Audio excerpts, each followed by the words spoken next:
Hi everyone. I'd like to talk about the idea of agency today and how agency plays a major role in children's success in life. The thing that is interesting to me is attribution of agency. And I can explain what I mean by that by giving you an example from when I was a principal at a previous school. I would give my teachers iPads. We were trying to become a digitally enabled school. And I would give an iPad to one of my teachers and they would say, "Thank you, Colin, this is fantastic. I'm so glad you gave this to me. This is a marvelous resource. I can't wait to use this in my classroom." And I would give the same resource to a different teacher and they would say, "Thank you, Colin, this is marvelous. This is a wonderful resource. I can't wait to be shown how to use this in my classroom." And the difference between the one and the other was that I would find that the teacher who said, "I can't wait to use this in my classroom," as opposed to the teacher who said, "I can't wait to find out or be shown how to use this in my classroom," is that the first would actually implement change and the other would wait for change to happen to them. Agency is all about not waiting for the change. Agency is all about taking ownership of the change, attributing the core, the source of the change to yourself rather than external. And so what we want from our Evolve Online students is we want a very high degree of internal attribution. They must believe that they are the ones that can drive their success. We've spoken in a previous webinar about the concept of growth mindset and the idea of grit. And these things are closely related to a child being able to take something and drive the change and drive the actions that are required to make a success of that thing.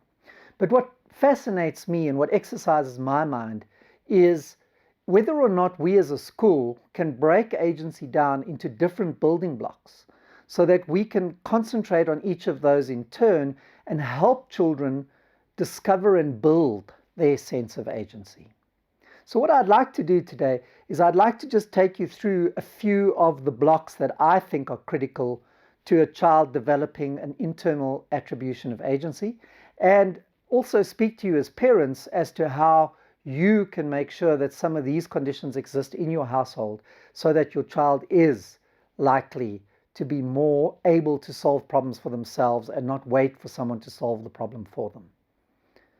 First of all, let's talk about the cognitive framework building block, by which I mean, what do we understand about the way a child learns, the way a child's brain is put together, and how does that change whether a child has agency or not? There's a brilliant book by a chap called Daniel Willingham called "Why Do Students Hate School?" It's wonderful in that it looks at the things that prevent children from being motivated when they are at school. And if you're slowly building up a library for yourself at home as a parent who's chosen to have your child learning at home, this is a great one to have on your shelf. Daniel Willingham talks about the fact that you can't apply your learning in a vacuum, that there is a place for rote learning, that there is a place to know your timetables off by heart, that in order for higher order thinking to take place, children need a certain grounding in basic conceptual understanding of things. And this is the same with agency, because if a child doesn't have a conceptual framework, if they don't have a basis for thinking about the world, for understanding the world around them, then they don't have anything to give them the confidence to try and solve a problem themselves. They don't know where to start. So one of the first steps you can take with the child who says to you, "I don't know how to do this," or "I can't do this," is to actually break it down for them. To sit with them and say, "Right, let's break this down. Let's come up with an understanding of what the nature of this problem is." So you take it step by step and you get them to identify all the elements of the problem. And then to look at, is there something I can do about this piece? Is there something I can do about that piece? It's also a great time for them to discover that they don't need to do everything on their own. that there is a value in working or requiring help from others. That is not a lack of agency. There's a difference between getting someone to help you do something and getting someone to do it for you. And kids are great at getting their loved ones to do stuff for them. And so my advice to you as a parent is stop doing it for your child, because you're not doing your child any favors by doing it. So you look at the problem and they can say, well, this particular thing I can't solve. All right, so if you can't solve it, who can I ask to help me solve this problem?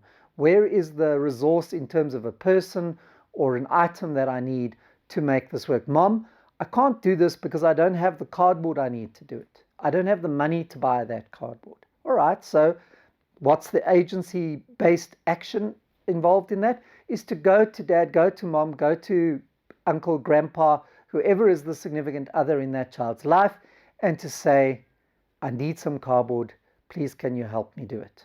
It also helps you very, very often get onto the topic of deadlines and planning your day and proactive thinking, which is a whole topic for another webinar. The next is an enabling context. The second book for your library is a book by Peter Senge called The Dance of Change. In The Dance of Change, Senge points out that we often think of change as something that gets done to somebody. You know, we will have a change plan, or we'll have deadlines or SMART goals, or all these lovely things that people talk about when they're into this corporate gobbledygook speak about how change happens in organizations. All nonsense, says Senge. Change is about system. Change is about the environment that the change takes place in. And what he says is that you can create an environment that is conducive to change, that allows change to easily happen, or you can actually create an environment in which you stop change from happening. His example in his book is that of wanting to grow a plant. When you want to grow a plant, you don't grow a plant by shouting at it. A plant is not going to grow any faster the more you shout at it. What you have to do with the plant is you have to put it in fertile soil. The environment that plant must be in must have enough sunshine. It must have enough water. You have to create conditions for the plant to grow. And then one of the most critical conditions for change to happen is patience. Anybody who's tried to grow plants, and I'm great at not succeeding at growing plants. I even made a cactus implode once. But anybody who's successful at growing plants knows it's not an overnight thing. You can't put the seed in today and expect a 5-meter high tree tomorrow. It takes patience. It takes nurturing. And you have to create that kind of enabling environment for your child. The third building block of agency is self-efficacy. And I know I'm using a lot of very complicated words in my explanation today, and hopefully I'll try and break those words down so that you understand what they mean. It's because I'm an English teacher, I suppose. But self-efficacy is that ability to believe in yourself, that ability to know that you can solve the problem. Self-efficacy is all about looking at a problem and saying, this is not beyond my ability to succeed. Self-efficacy is based on two key components. It's based on being in an environment which is tolerant of failure.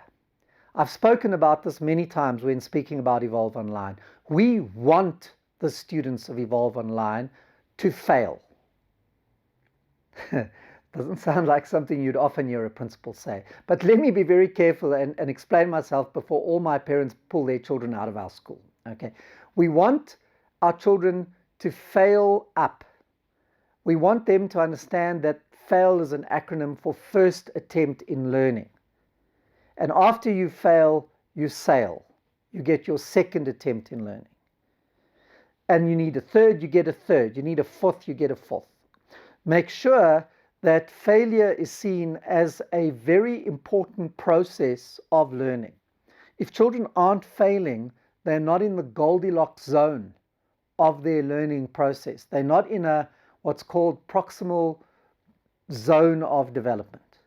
The work is either so hard for them that they're not going to even try it, so they don't fail because they don't try, or the work is so easy for them that they never experience any cognitive dissonance or any hardship in trying to do that particular work. So self-efficacy is about being in a space where failures are positive, being in a space where knowing that you got it wrong is only the first step in the process of learning. The second thing that you need for self-efficacy is a strong ability to manage your emotions. Anybody who sees a child react extremely emotionally, angrily, or in a frustrated way towards failure will understand what I'm talking about. You know, children give up because their emotional state doesn't allow them to allow themselves to fail. And very often they learn that by following the example of the adults around them. If you are overly critical of yourself, if you're overly critical of people around you, your child will learn to be critical and to not look at something and say, all right, that didn't work. How interesting. You know, it's a great thing. I learned this from Benjamin Zander, who was the conductor of the Boston Philharmonic Orchestra. And he's, again, another book for your library, The Art of Possibility, by his wife, Rosamund Zander. He says whenever people make a mistake, what he teaches them to do is to throw their hands up in the air and say, oh, how interesting. And the act of throwing your hands up in the air opens up your lungs, allows you to take a nice deep breath, and then as you throw your arms down, you relax, and it changes your mental state, and it gets you into a mindset of being able to say, that was interesting, let's look at it again. So emotional state is important, and making sure that children know how to name their emotions, making sure that children, so if I'm frustrated, that's fine, I'm frustrated. Know that I'm frustrated. What is frustration like?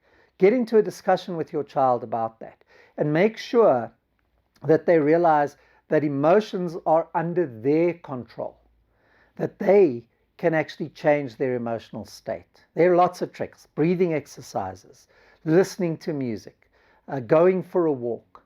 You know, teach them strategies when they're frustrated, teach them strategies when they're angry, to get away from the problem, get their mind into a much more relaxed space, because when you get into that intense emotional state, your fright, flight, freeze complex or reaction gets activated.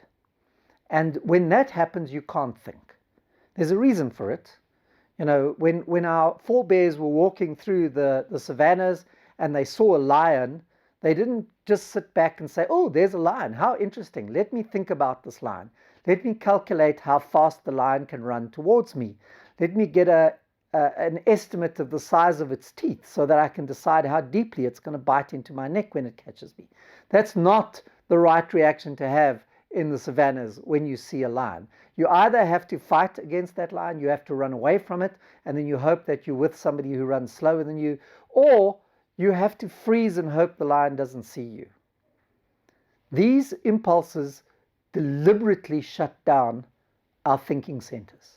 And the only way you overcome that is by having some strategy to deal with it, either through breathing, through meditation, through mindfulness exercises, going for a walk, playing outdoor sport, kick a ball around outside, or put a basketball hoop up in your house for them, or in your backyard, and call it the frustration hoop, and have a strategy where they go and they throw the ball through the hoop when they feel that way. The next building block is a reflective metacognitive capacity. Metacognitive is a word that means bigger than cognitive. Meta, thinking about thinking. Can a child sit down and analyze their thinking process? Can they look at a sum that they haven't succeeded with? Do they get a low mark on an essay? Are they able to look at that essay and say, where did I go wrong? Can I reflect? And again, there are all kinds of techniques that you can use. We use protocols. We use different processes that we teach the children. And one of the best protocols for this particular problem is the protocol of consultancy. Consultancy is a problem where, or a protocol where a child can bring their essay to the family table and they can say to the people around them, I need you to be my consultants. I'm going to read this essay out, and then I'm going to read what the teacher has said about the essay. I'm going to tell you what mark I got for the essay. Maybe I'm just going to do a paragraph at a time, and then the three of you are going to have a debate about what you heard me read and how you think that can be improved. And I'm not going to interrupt that debate. I'm just going to listen, and I'm just going to take notes. So I'm going to read the paragraph, and the three of you are going to have a discussion about that paragraph. And you're going to talk among yourselves about how that paragraph could be improved and what you liked about that paragraph and where it can be made strengthened and what can be taken out of that paragraph because it might be too wordy or something that I'm saying in my paragraph isn't relevant to the point I'm trying to make. You have that conversation between you, and all I do is sit there and take notes while you're talking. And then I read my next paragraph and so forth and so on, until I have some comprehensive notes about what you as consultants have to say about the paragraph that or the essay that I've written. And then I feed those notes back to you, and now you just listen. You don't interrupt me. You don't correct anything I've said. And at the end, when I've finished reading back my notes, you say, that's great, my child. Just add this thing and this thing, or you've said that, and I don't think that is a real problem. You don't need to worry about that particular problem. It's not something that you need to change. And then I go and rewrite my essay, and I submit it, and I see whether or not I get a better result from that. Remember, and here's a video for you to watch. It's actually on our newsletter, which we can make a link available to you so that if you're not in our school, you can go and read it. But there's this wonderful video on YouTube called Austin's Butterfly.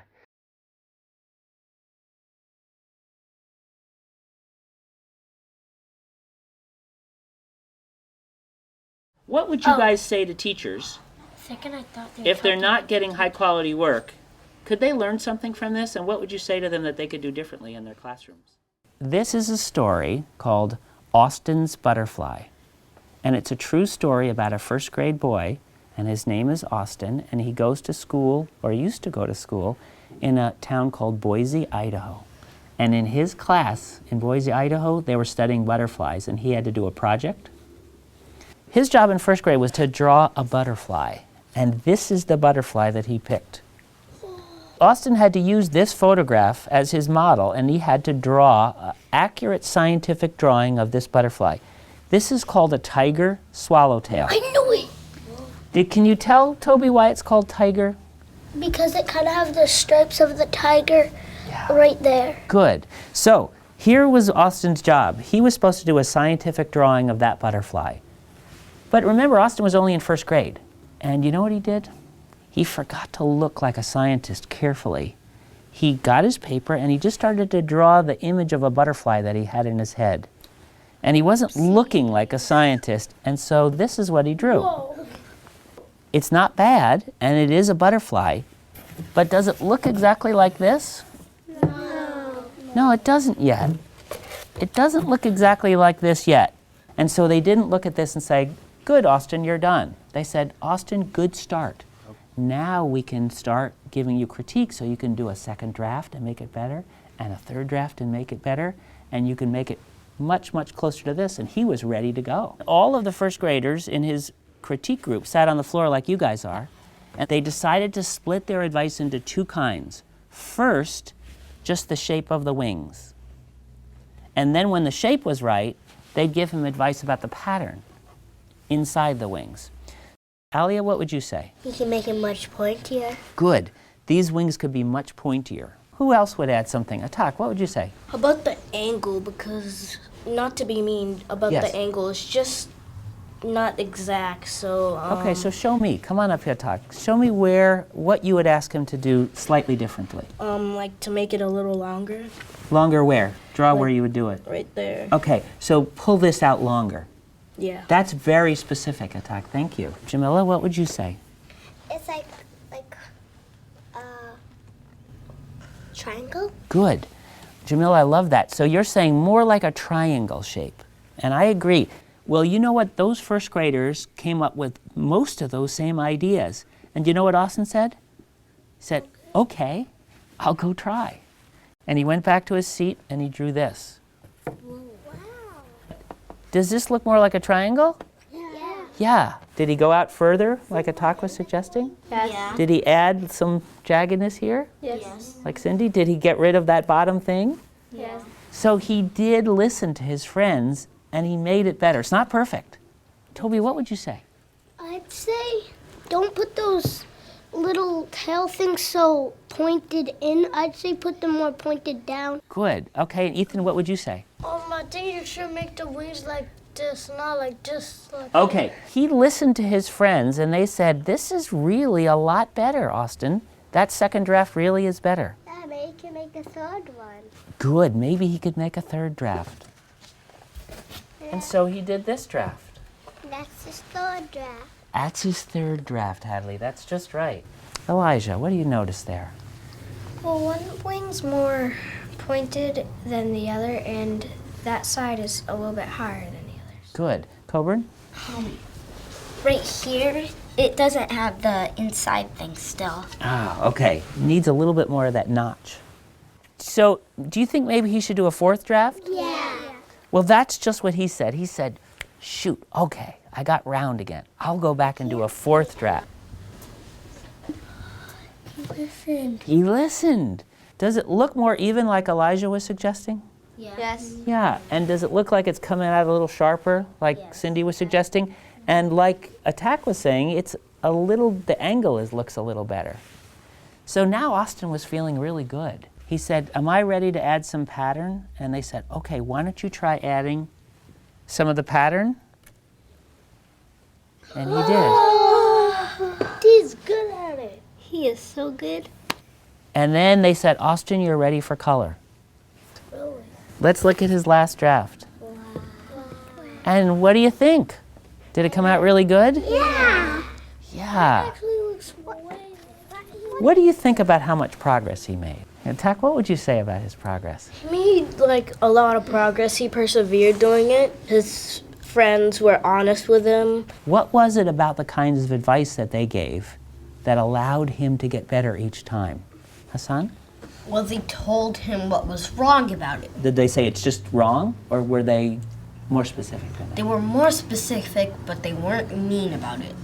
Great. Hadley. Made 6 drafts. And so is that something that other kids should learn from? What should we learn from that? We can make other drafts if it's not right. Good. So if it's not right, you can keep doing more drafts to make it better. You just don't use things in your head. You want to use a sharp eye. Good. He used the eyes of a scientist. Great.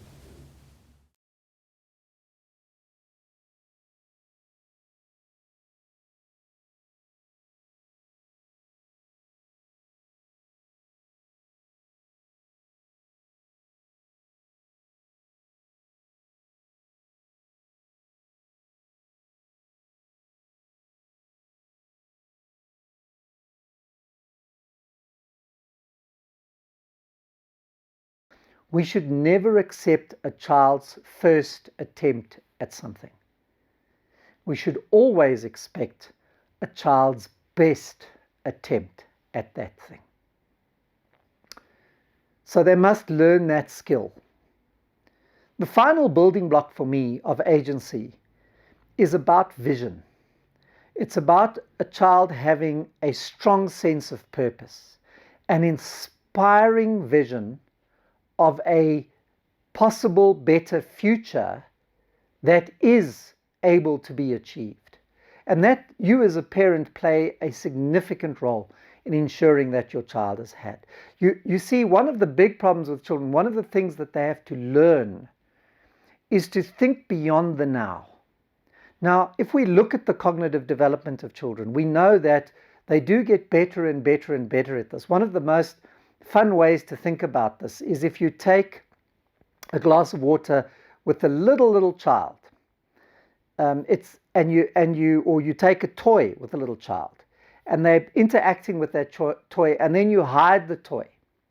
You will notice with an infant that For them, the toy doesn't exist anymore. If it's not in the present, it doesn't actually have any meaning for them. And then when you bring the toy out again, it exists for them again. They get to a point, and it's a lovely game to play with children, they get to a point where they start to realize that although the thing is not present, it still exists. If you take it to the next cognitive level, you can do this test with children where you have coins on the table, and you might have, and now I haven't used coins for so long in our digital world, maybe your children won't even know what a coin looks like at this stage, but you have, you know, the 2 Rand coin, which is this big, and the 50-cent coin, which is bigger than that, and you lay these out for a child and you say, you can have one of these, which one do you want? And the kid takes the 50-cent coin because it's bigger than the others. Okay, there's a story about a young man in a little village, and the people in the village used to play this trick whenever there was a visitor there. They would call him over and they would say to him, you know, here's a 50-cent piece, here's a 2 Rand piece, which one do you want? And of course he would always take the 50-cent piece because it was bigger than the 2 Rand piece. Until one day, and then everybody would laugh and think it was quite funny. And then one day a very kind stranger took him aside and said to him, listen, my boy, I know that you think that the 50-cent piece is worth more than the 2 Rand piece because it's bigger, but it's not. Next time they offer you the coins, take the 2 Rand. It's worth 4 times the 50-cent piece. And his response was, if I take the 2 Rand coin, they'll stop giving me 50-cent pieces. So you have this ability when you get beyond a certain cognitive stage to realize that the size of something is not necessarily equal to its worth. Similarly, you can take a thin glass and a fat glass and pour water in both and have more water in the fat glass than the thin glass, and the child will always think that the thin glass has more water in it simply because it's higher than the amount of water in the fat glass. And it's these kinds of cognitive processes that a child goes through. And that cognitive process of being able to see a possible future is something that only really crystallizes in late adolescence and early adulthood. Until then, you have a role as a parent to map that out for your child. You have a role to say, if we do this now, this is what it'll look like in the future. And perseverance is a critical skill in this modern world. Without perseverance, you will not have agency. Because without perseverance, you won't stand up from that failure and try again. So having that compelling vision of a possible better future, if you learn this, this is what can come about. And it starts off usually with a reward system. So most of these things develop through a reward system where you might have the chores board up on the wall, and if they've put their washing in the washing machine and their dishes in the dishwasher, or they've taken their rubbish out and put it in the big rubbish bin, and they do that 5 times in a row, they get a particular reward. That reward is a compelling vision of a possible better future. If I do this now, I can have that in the future. And the trick is to make that more and more complex as you go along. So for a little one, just putting their washing in the washing basket might be, or packing their toys away, might be enough for a sweet or whatever reward system you want to use. Okay. Whereas once they get a bit older, you're going to want them to do that for the whole week before you give them the reward. And then as they get older, they need to do it for the whole month before they get a reward. You have to move the goalposts. Otherwise, you teach instant gratification. I do this and I get my reward straight away. All right, that's fine when we start. But now I do this and I do it again and I do it again and I forget to do it. No reward. We go back to 0. Okay, and that's how you teach perseverance to children. The attribution of agency for a child, and particularly in this context, the internal attribution of agency, is what matters most in children learning to be self-sufficient, in children learning to solve problems, and in believing in their ability to make a difference in the world, to become change agents in the world. At Evolve Online, we don't want children to learn stuff. We want our children to learn to learn. Because learning to learn stays with you for the rest of your life, long after you've forgotten what the equation for pi is, long after you've forgotten what the 3 different types of rock structure are, or how a volcano erupts. That's the cognitive basis, don't get me wrong. But we never have to remember those things in crisis moments. I'm never going to be in a situation where if I don't know the 3 kinds of rocks, my life is going to end. Well, maybe if I'm standing on one kind of rock and I don't know whether it's going to support my weight. But apart from that situation, we will very seldom use the specifics that we learn in school to accomplish some better goal in life. It's how we learned those specifics. It's what problems we solved along the way and how we applied it that leads to success in life. Make sure that you create the conditions for success for your child at home. Thank you.